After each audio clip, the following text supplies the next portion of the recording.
दोस्तों, जीवन में अक्सर हम अपनी असफलताओं के लिए किस्मत को दोष देते हैं। हम सोचते हैं कि हमारे पास पर्याप्त संसाधन नहीं है, हमारी मेहनत बेकार जा रही है और बाकी लोग हमसे बेहतर हैं। लेकिन क्या कभी हमने यह सोचा है कि हमारी असली समस्या हमारी सोच और हमारे कर्म हैं? आज मैं आपको एक ऐसी प्रेरणादायक कहानी सुनाने जा रहा हूं जो न सिर्फ आपकी सोच को बदल देगी, बल्कि आपको यह भी सिखाएगी कि किस्मत के भरोसे बैठने से कुछ नहीं होता। हमारी किस्मत तभी बदलती है जब हम अपने कर्मों में विश्वास रखते हैं। तो चलिए जानते हैं कि कैसे मेहनत और सही दिशा में किए गए कर्म जीवन को बदल सकते हैं। ध्यान से सुनिए, क्योंकि ये कहानी आपकी जिंदगी बदलने की ताकत रखती है। बहुत समय पहले की बात है। एक नगर में महात्मा बुद्ध ठहरे हुए थे। तभी वहां पर एक किसान आया और वह महात्मा बुद्ध से कहता है, हे बुद्ध, मेरी किस्मत बहुत खराब है। मैं जो भी काम करता हूँ वो सब बिगड़ जाता है। मुझे मेरी मेहनत का कोई फल नहीं मिल पाता। मैं एक किसान हूँ, मैं खेती करता हूँ, लेकिन मेरी फसल कभी अच्छी नहीं हो पाती और इसी वजह से मैं बहुत परेशान रहता हूँ। पता नहीं क्यों मेरे साथ ही ऐसा क्यों होता है।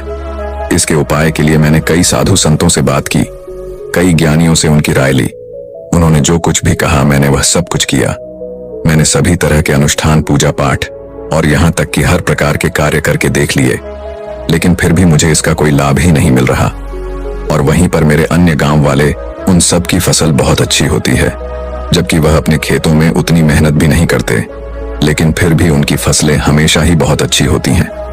मैंने सुना है कि आप सभी की समस्या का समाधान करते हैं, इसीलिए मैं आज आपके पास आया हूं। क्या आप मेरी समस्या का समाधान कर सकते हैं? हे तथागत, क्या आप मेरी किस्मत बदल सकते हैं?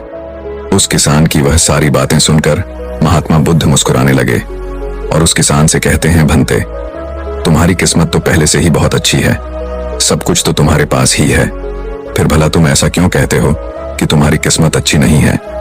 इस पर वह किसान महात्मा बुद्ध के इस प्रश्न का जवाब देते हुए कहता है, हे तथागत, मेरे पास क्या है? मेरी किस्मत इतनी खराब है कि जिस भी काम में मैं हाथ लगाता हूं वह सारे कार्य बिगड़ जाते हैं। मैं चाहकर भी अपने खेतों में अच्छी फसल नहीं उगा पाता, जबकि वहीं पर मेरे गांव के अन्य लोग अच्छी फसलें उगा लेते हैं और वे लोग मेरी जितनी मेहनत तक नहीं करते। तो ऐसे में भला मेरी किस्मत कैसे अच्छी है? इस पर महात्मा बुद्ध मुस्कुराते हुए उस किसान से कहते हैं, भंते, तुम्हारे पास एक स्वस्थ शरीर है, तुम्हारे सभी अंग अच्छी तरह से काम करते हैं, तुम्हारा मस्तिष्क भी अच्छी तरह से काम करता है और तुम्हारे पास अच्छी खासी जमीन भी है। भला तुम्हारे पास किस चीज की कमी है? अगर ऐसे देखा जाए तो तुम्हारी किस्मत तो बहुत अच्छी है। इस पर वो किसान महात्मा बुद्ध से कहता है, हे तथागत, मेरी समस्या यह नहीं है। मेरी समस्या तो यह है कि जिन भी कार्यों में मैं हाथ डालता हूं वह कार्य बिगड़ क्यों जाते हैं। रही बात जमीन, अच्छा शरीर, अच्छा मस्तिष्क और अच्छे अंगों की, तो वह तो सभी के पास है। मेरे सभी गांव वालों के पास भी है और उनके पास अच्छी जमीन भी है और तो और उनके पास अच्छी फसल भी है। इसी कारण वे लोग हमेशा सुखी रहते हैं। लेकिन मेरे खेतों में तो अच्छी फसल हो ही नहीं पाती। हर वर्ष मुझे एक भारी नुकसान झेलना पड़ता है। क्या आप मुझे कोई इसका उपाय बता सकते हैं? क्या ऐसा कोई मंत्र, क्या ऐसा कोई तरीका है जिससे मेरी किस्मत एक बार फिर से चमक जाए? इस पर महात्मा बुद्ध उस किसान से कहते हैं, ठीक है, यदि तुम कोई उपाय चाहते हो या कोई मंत्र चाहते हो तो वह मैं तुम्हें अवश्य ही दूंगा, लेकिन उससे पहले मुझे यह बताओ, क्या तुम्हें पता है तुम्हारे खेत में खजाना है? ये सुन वह किसान थोड़ा आश्चर्यचकित हुआ और वह महात्मा बुद्ध से तुरंत ही बोल पड़ा, हे बुद्ध, आप ये क्या कह रहे हैं? मेरे खेत में खजाना है और यह मुझे पता तक नहीं। बताइए वह खजाना कहाँ है? मैं अभी उसे जाकर निकाल लूंगा। बताइए बुद्ध, वो खजाना कहाँ है? इस पर महात्मा बुद्ध उस किसान से कहते हैं, भंते, वह खजाना तुम्हें ऐसे नहीं मिलने वाला। उसके लिए तुम्हें मेरा कार्य करना होगा। मैं तुम्हें जैसा जैसा कहूंगा तुम्हें वैसा ही करना होगा, तब जाके तुम्हें वह खजाना अवश्य मिल पाएगा। उस किसान ने महात्मा बुद्ध की सारी बातें सुनी और उसके बाद वह किसान महात्मा बुद्ध से कहता है, हे तथागत, बताइए मुझे क्या करना होगा? आप जैसा कहेंगे मैं वैसा करने के लिए तैयार हूं, लेकिन मुझे बता दीजिए कि आखिर वह खजाना मेरे खेत में कहां पर है? इस पर महात्मा बुद्ध उस किसान से कहते हैं, भंते, अपने खेतों में जाओ और अपने खेतों की खुदाई करके एक मिट्टी टोकरी भरकर मेरे पास लाओ। वह किसान तुरंत ही महात्मा बुद्ध की बात मान लेता है। वह भागा भागा अपने खेतों में जाता है और जल्दी जल्दी एक टोकरी मिट्टी भरकर वह वापस महात्मा बुद्ध के पास पहुंचता है। उस मिट्टी को देखने के बाद महात्मा बुद्ध उस किसान से कहते हैं, ठीक है, अब मेरी बात ध्यान से सुनो। अब से 1 महीने बाद अपने खेत की खुदाई करना, और जब तुम पूरा खेत खोद दोगे तो उसमें से 1 टोकरी मिट्टी फिर से मेरे पास लेकर आना। महात्मा बुद्ध के मुख से यह बात सुनकर वह किसान कुछ देर के लिए सोच में पड़ गया। वह यह सोचने लगा, जब खजाना मेरे खेतों में गड़ा हुआ है तो महात्मा बुद्ध मुझे सीधे सीधे बता क्यों नहीं देते कि वह कहां पर है। उसने कुछ देर सोच विचार करने के बाद महात्मा बुद्ध से आखिरकार यह बात पूछ ही ली। वह किसान महात्मा बुद्ध से कहता है, हे तथागत, यदि वह खजाना मेरे खेतों में है तो आप मुझे बता क्यों नहीं देते कि वह कहां पर है। मैं उसे अभी जाकर निकाल लेता हूं। भला मुझे 1 माह का इंतजार क्यों करना है? आखिर इसकी क्या जरूरत है? इस पर महात्मा बुद्ध बड़े शांत स्वर से उस किसान से कहते हैं, भंते, हर कार्य का एक समय होता है, और वह कार्य यदि उचित समय पर किया जाए तो वह हमें उचित और शुभ फल देता है। तुम चाहते हो तो मैं तुम्हें खजाना बता देता हूं कि वह खजाना तुम्हारे खेतों में कहां गड़ा हुआ है। लेकिन एक पल के लिए यह भी सोच लो, अगर तुम अभी उस खजाने को पाने की कोशिश करोगे तो हो सकता है कि तुम्हारे हाथ तो कुछ भी ना आए। सोच लो, तुम अभी उस खजाने को पाना चाहते हो या 1 महीने के बाद। महात्मा बुद्ध के मुख से यह सारी बातें सुनकर वह किसान कुछ देर के लिए सोच विचार में पड़ गया, और फिर वह महात्मा बुद्ध से कहता है, हे तथागत, आप जैसा कहेंगे मैं वैसा ही करूंगा। इतना कहकर वह महात्मा बुद्ध को प्रणाम करके वापस घर लौट जाता है। वह जैसे तैसे अपने मन को मार तो लेता है, अपनी इच्छाओं को दबा तो लेता है, किंतु अब भी उसका मन बहुत बेचैन था। वह उस खजाने को जल्द से जल्द पाना चाहता था। रात में उसे खजाने के सपने आया करते थे। वह दिन भर केवल खजाने के बारे में ही सोचता रहता था। जब भी वह खेत जाता तो एक किनारे पर बैठता और उस खजाने के बारे में सोचने लग जाता। दिन भर हर समय उसके मन में केवल खजाना पाने के विचार ही चलते रहते। वह यह सोचता रहता कि जब मुझे खजाना मिल जाएगा तो मैं तो इस नगर का सबसे अमीर आदमी बन जाऊंगा। मेरे पास सारे ऐशो आराम होंगे और मैं अपना जीवन आनंदमय बिताऊंगा। मुझे किसी चीज की कोई कमी नहीं होगी। देखते ही देखते ऐसे ही करीब 1 माह बीत गए और वह अपने खेतों में गया और उसने अपने खेतों में से 1 टोकरी मिट्टी खोदी।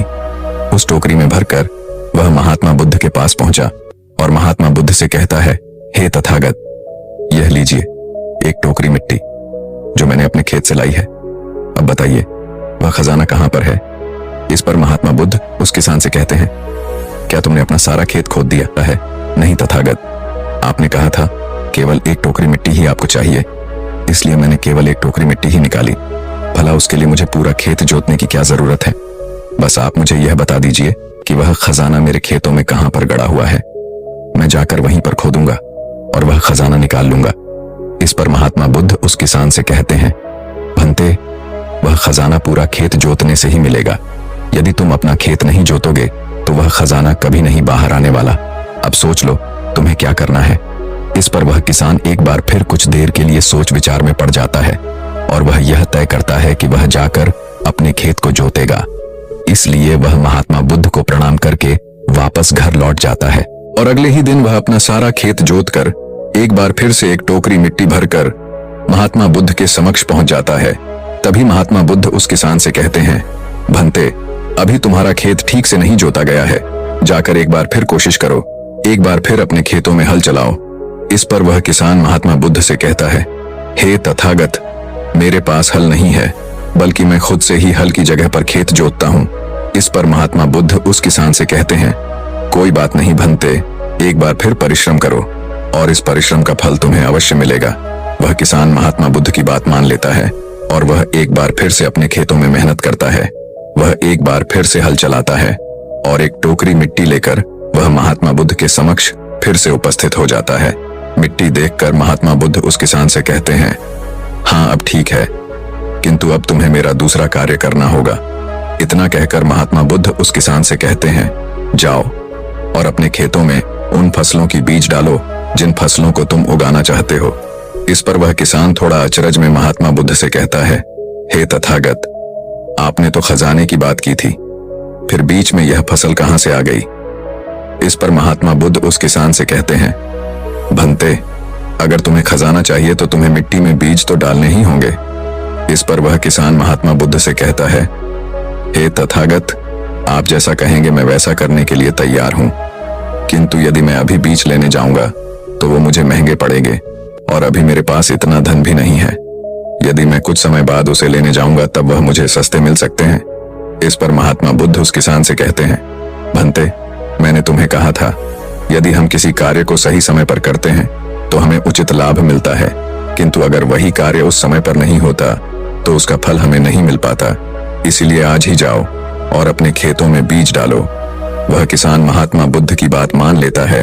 वो महात्मा बुद्ध को प्रणाम करके बीज लेने निकल जाता है। बीज लाकर वह अपने खेतों में भी डाल देता है और फिर वह महात्मा बुद्ध के पास वापस पहुंचता है और बुद्ध से कहता है, हे तथागत, आपने जैसा कहा था मैंने वैसा ही किया। अब मुझे बताइए कि आखिर मेरे खेतों में वह खजाना कहां पर है ताकि मैं उसे निकाल सकूं। इस पर महात्मा बुद्ध मुस्कुराने लगे और उस किसान से कहते हैं, भंते, अभी तो तुम्हें एक और कार्य करना है, उसके बाद वह खजाना तुम्हें खुद ब खुद दिखेगा। किसान महात्मा बुद्ध से कहता है, हे तथागत, बताइए अब वह कौन सा काम है जो मुझे करना है। इस पर महात्मा बुद्ध किसान से कहते हैं, जो भी बीज तुमने अपने खेतों में डाले हैं अब से तुम्हें उनकी देखभाल करनी है। उन्हें प्यार से सींचना है और देखना उन्हें कोई तकलीफ ना हो, वह स्वस्थ रहे, उन्हें कोई बीमारी या कीड़ा न लगे। यदि ऐसा हुआ तो तुम्हें वह खजाना नहीं मिल पाएगा। और यदि तुम्हारे खेत का हर एक बीज अंकुरित हो गया और वह अपनी संपूर्णता तक पहुंच गया तो वह खजाना तुम्हें अवश्य ही दिखाई देगा और तब तुम्हें मेरे पास आने की कोई आवश्यकता भी नहीं पड़ेगी। किसान ने महात्मा बुद्ध की सारी बातें मान ली और उसके बाद वह महात्मा बुद्ध को प्रणाम करके वापस घर लौट गया। अब से वह अपने खेतों की देखरेख करने लगा। उस किसान ने अपने खेतों पर पूरा ध्यान दिया, किंतु अब भी उसे सपनों में वह खजाना ही नजर आता था और वह मन ही मन सोचता था कि बस एक बार यह फसल पूरी तरह से स्वस्थ हो जाए तो वह खजाना भी मुझे मिल ही जाएगा। इसी सोच के साथ वह उन फसलों की देखरेख में दिन रात लगा रहता। उसने अपनी फसलों पर किसी प्रकार की कोई विपदा नहीं आने दी और देखते देखते वह दिन भी आ गया। जब उसकी फसल उसके खेतों में लहलहा रही थी तभी उसे महात्मा बुद्ध की बात याद आई। महात्मा बुद्ध ने कहा था कि जब तुम्हारी फसलें तैयार हो जाएंगी तो तुम्हें तुम्हारा खजाना भी मिल जाएगा। ये बात याद आते ही उस किसान की आंखों में आंसू आ गए। जो खजाना उसके खेतों की जमीन में हुआ था वह बाहर आ चुका था। उसके जैसी फसल उसके गांव में किसी की नहीं हुई थी। उसकी फसल से उसके सभी कर्ज भी पूरे होने वाले ही थे और सभी गांव वाले उसकी मेहनत को देखकर बहुत खुश थे और उस किसान की तारीफ कर रहे थे। लेकिन तभी उस किसान को महात्मा बुद्ध की याद आई और वह खुद को महात्मा बुद्ध के समक्ष पहुंचने से रोक न पाया।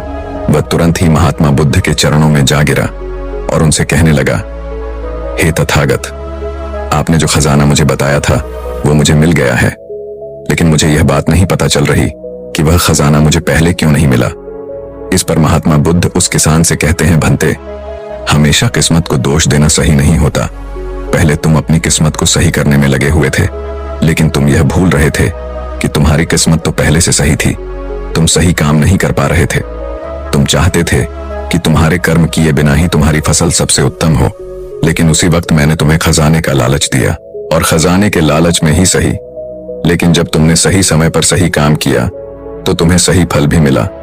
और जो तुम्हारे पास सबसे उत्तम चीज है, जो तुम्हारे पास असली खजाना है, वह तुम्हारा शरीर ही है। इस शरीर के माध्यम से हम इस दुनिया में जो चाहे वह पा सकते हैं, लेकिन यहाँ पर तो हर कोई अपनी किस्मत का रोना रोने में लगा हुआ है। यहाँ तक कि उन्हें अपने कर्मों में विश्वास ही नहीं है, तो ऐसे लोग भला अपने लक्ष्य तक कैसे पहुंच सकते हैं। इस पर वह किसान महात्मा बुद्ध से प्रश्न करते हुए कहता है, हे तथागत, तो क्या किस्मत जैसी कोई चीज नहीं होती। इस पर महात्मा बुद्ध मुस्कुराने लगे और उस किसान से कहते हैं, भंते, किस्मत क्या है। किस्मत हमारे ही सत्कर्म है और यह सत्कर्म ही हमें ऊर्जा और शक्ति प्रदान करते हैं ताकि हम सही दिशा में कार्य कर सके और इन कार्यों से ही हम अपने जीवन के लक्ष्य को प्राप्त भी कर सकते हैं। महात्मा बुद्ध के मुख से यह उपदेश सुनकर वह किसान महात्मा बुद्ध के चरणों में जा गिरा और उनसे कहने लगा, हे तथागत, मुझे आज पता चल गया है कि मेरी किस्मत खराब नहीं थी, मेरे तो कर्म ही खराब थे, किंतु मैं आज आपको वचन देता हूं कि आज से मैं अपनी किस्मत को कभी खराब नहीं कहूंगा। अपने कर्मों को सुधारूंगा और सभी कार्य सही समय पर करूंगा। इतना कहकर वह किसान महात्मा बुद्ध को प्रणाम करके वापस घर लौट गया। दोस्तों, हम में से अधिकांश लोग यही करते हैं। वे लोग हमेशा अपनी किस्मत को दोष देते रहते हैं, लेकिन वो कभी भी अपने कर्मों पर ध्यान नहीं देते। वो यह नहीं सोचते कि क्या उन्होंने अपने लक्ष्य को पाने के लिए जो कर्म करने चाहिए थे वो कर्म किए हैं या नहीं। कहीं उसमें कोई कमी तो नहीं रह गई, और अगर उसमें कोई कमी थी तो क्या उस कमी को दूर करके क्या उस लक्ष्य को प्राप्त किया जा सकता था। और यह सब हम तब सोच पाएंगे, तब समझ पाएंगे जब हम अपनी किस्मत को दोष देना बंद कर देंगे। लेकिन हम तो अपने आप को सही और अपनी किस्मत को गलत ठहराना चाहते हैं। हम किसी ऐसे को चाहते हैं जो हमारी गलतियों का ठेका ले ले, और इसीलिए हम अपनी किस्मत को हमेशा दोष देते रहते हैं ताकि हमें कभी किसी के सवालों का कोई जवाब ही ना देना पड़े। और इस तरह से हम उस समस्या से भी निकल जाते हैं, और हम कभी पीछे पलटकर यह नहीं देखते कि क्या हमने उस लक्ष्य को पाने के लिए हर मुमकिन कोशिश की थी या नहीं। हमसे कहीं पर कोई गलती तो नहीं हुई थी, क्योंकि हमें तो लगता है कि यह सब तो किस्मत का खेल है, और भला किस्मत से कौन जीत सकता है। आपने अपने आसपास भी ऐसे कई लोगों को देखा होगा जो लोग अपने लक्ष्य को प्राप्त ना कर पाने पर रोते हैं, चिल्लाते हैं, और जब उनसे कोई उनकी असफलता का कारण पूछता है तो वह यही कहते हैं कि वह तो मेरी किस्मत में था ही नहीं। लेकिन यहाँ पर आप एक वास्तविकता भूल रहे हैं। इस दुनिया में ऐसे कई सारे लोग हैं जो अपने कर्म पर ध्यान देते हैं। वह अपने कर्म को कभी नहीं छोड़ते, भले ही वह अपने लक्ष्य को पहुंच पाने में असफल हो जाए, लेकिन फिर भी वह अपने कर्म पर विश्वास रखते हैं। और जो लोग अपने कर्म पर विश्वास रखते हैं वह लोग कभी यह नहीं कहते कि उनकी तो किस्मत ही खराब थी, बल्कि वह दोबारा फिर से एक बार पूरी शक्ति से उस लक्ष्य को पाने की कोशिश करते हैं। और यह कोशिश वह तब तक करते रहते हैं जब तक कि उन्हें उनका लक्ष्य मिल नहीं जाता।